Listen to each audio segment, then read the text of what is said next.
வாழ்க்கையை மாற்றக்கூடிய ஒரு தாரக மந்திரம் இருக்கும்னு சொன்னால் அது வேலுண்டு வினையில்லை, மயிலுண்டு பயமில்லை, குகனுண்டு குறைவில்லை, கந்தனுண்டு கவலை இல்லை.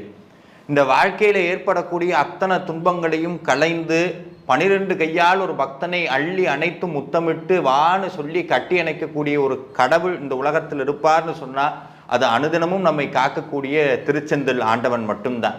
இன்றைக்கும் அந்த திருச்செந்தூர் ஆண்டவனுடைய மகிமையும் அவன் ஆலயத்தில் நடந்த பல அற்புதங்களையும் நம்ம பற்றி பேச போகிறோம்.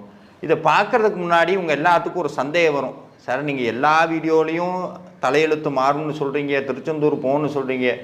நான் திருச்செந்தூரெல்லாம் போயிட்டு வந்துட்டேன் சார், நான் பூஜையெல்லாம் பண்ணிட்டேன், எனக்கு இன்னும் வாழ்க்கை மாறலையே, இன்னமும் என்னுடைய கஷ்டம் நீடிச்சு கொண்டே இருக்கே, அதுக்கு என்ன சார் காரணம் அப்படின்னா, அதுக்கு நம்மளுடைய சைவ சித்தாந்தம் பதில் சொல்லுதுங்க. என்னென்னா, நம்மளுடைய வாழ்க்கை உருவானது எல்லாத்துக்கும் தெரியும் ஒரு வார்த்தை, கர்ம வினைன்னு சொல்லுவாங்க.